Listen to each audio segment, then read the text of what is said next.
ಮೂಗು ಏನಾದ್ರು ಅಪಘಾತದಲ್ಲಿ ಕಳ್ಕೊಂಡು ಬಂದರೆ ಸೊ ಮೂಗನ್ನ ಮರುನಿರ್ಮಾಣ ಮಾಡೋಕ್ಕೆ ಇದೇ ಸರ್ಜರಿನೇ ಮಾಡ್ತೀವಿ. 3ನೇ ಆಂಗ್ಲೋ ಮೈಸೂರು ಯುದ್ಧ ಆಗುತ್ತೆ. ಇವನ್ನ ಮೂಗನ್ನ ಕತ್ತರಿಸಿ ಅವ್ರನ್ನ ಬಿಡುಗಡೆ. ಆ ಜೆಂಟಲ್ಮನ್ಸ್ ಮ್ಯಾಗಝೀನಲ್ಲಿ ಈ ಸರ್ಜರಿನ ಯಾರು ಮಾಡಿದ್ರು ಅಂದರೆ ಕುಮಾರ್ ಅಂತ ಹೆಸರಿರುತ್ತೆ. ಅದನ್ನು ಇತಿಹಾಸಕಾರರು ಅದನ್ನು ವಾಪಸ್ ಬದಲಾಯಿಸ್ತಾರೆ. ಅದು ರಿಸರ್ಚ್ ಮಾಡಿಬಿಟ್ಟು ಅದು ಕುಂಬಾರ್ ಅಂತ ಇರುತ್ತೆ. ಭಾರತೀಯ ಪ್ಲಾಸ್ಟಿಕ್ ಸರ್ಜರಿ ಬಗ್ಗೆ ಒಂದು ವಿಶ್ವದಲ್ಲಿ ಒಂದು ವಿಶೇಷ ಸ್ಥಾನಮಾನ ಇದೆ. ಸುಶ್ರುತ ಮಹರ್ಷಿ ಅಂತ ಕೇಳಿರ್ತೀರಾ. ಸೊ ಅವ್ರನ್ನ ನಾವು father of Indian plastic surgery ಅಥವಾ father of world plastic surgery ಅಂತ ಹೇಳ್ತೀವಿ. ಸುಶ್ರುತ ಅವರು ಕ್ರಿಸ್ತಪೂರ್ವ 800ನೇ ವರ್ಷದಲ್ಲಿ ಕಾಶಿಲಿ ನೆಲೆಸಿದ್ರು. ಸೊ ಅವ್ರನ್ನ ನಾವು ಪ್ಲಾಸ್ಟಿಕ್ ಸರ್ಜರಿಯ ಜನಕ ಅಂತ ಹೇಳ್ತೀವಿ. ಸುಶ್ರುತ ಸಂಹಿತ ಅಂತ ಅವರ ಕೃತಿನ ಬಗ್ಗೆ ನೀವು ಕೇಳಿರ್ತೀರಾ.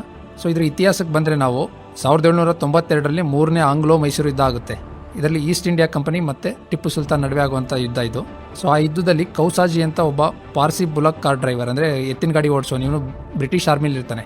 ಇವನು ಇನ್ನು 3 ಜನ ಸೈನಿಕರೊಂದಿಗೆ ಶ್ರೀರಂಗಪಟ್ಟಣದಲ್ಲಿ ಸೆರೆ ಆಗ್ತಾನೆ.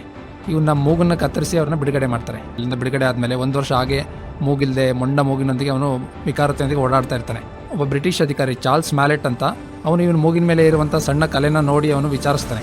ಅದರ ಸರ್ಜರಿನ ಮಾಡಿಸ್ಕೊಂಡಿರ್ತಾನೆ. ಇವನು ಪೂನಾದಲ್ಲಿ ಒಬ್ಬ ಮಡಕೆ ಮಾಡುವಂಥ ಮನೆಯಲ್ಲಿ, ಒಂದು ಪಾಟ್ರಿ ಕೆಲಸ ಮಾಡ್ತಾರಲ್ಲ ಅವ್ರ ಮನೆಯಲ್ಲಿ ಇವನು ಹಣೆ ಚರ್ಮದಿಂದ ಮೂಗನ್ನು ಮರುನಿರ್ಮಾಣ ಮಾಡಿಸ್ಕೊಂಡಿರ್ತಾರೆ.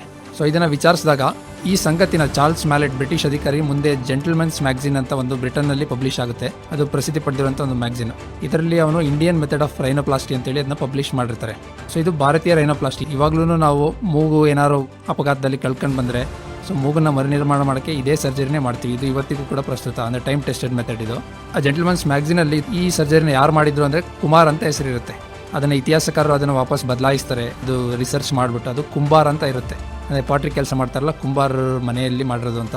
ಸೊ ಇದು 1792ರಲ್ಲಿ ಆಗಿರುವಂಥ ಘಟನೆ. ಸೊ ಇದು ಜೆಂಟಲ್ಮನ್ಸ್ ಮ್ಯಾಗಝೀನ್ ಮುಖಾಂತರ ನಮಗೆ ವಿಶ್ವಕ್ಕೆ ಗೊತ್ತಾಗುತ್ತೆ Indian method of plastic surgery ಅಂತ. ವಿಚಾರ ಅಂದರೆ ಇದು ಸುಶ್ರುತ ಸಂಹಿತದಲ್ಲಿ 2500 ವರ್ಷಗಳ ಹಿಂದೆಯೇ ಇದು ದಾಖಲಾಗಿರುತ್ತೆ. ವಿಶ್ವಕ್ಕೆ ಬೆಳಕಿಗೆ ಬಂದಿರೋದು 1792ರಲ್ಲಿ, ಆದರೆ ನಮ್ಮಲ್ಲಿ ಅದನ್ನು 2500 ವರ್ಷಗಳ ಹಿಂದೆಯೇ ಅದು ಪದ್ಧತಿ ಚಾಲನೆಯಲ್ಲಿತ್ತು. ಸೊ ಇದು ನಮ್ಮ ಎಲ್ಲ ಭಾರತೀಯರಿಗೆ ಒಂದು ಹೆಮ್ಮೆಯ ಸಂಗತಿ. ಇದು ಬೆಳಕಿಗೆ ಬಂದ ಮೇಲೆ ಗೊತ್ತಾಗಿರೋದು.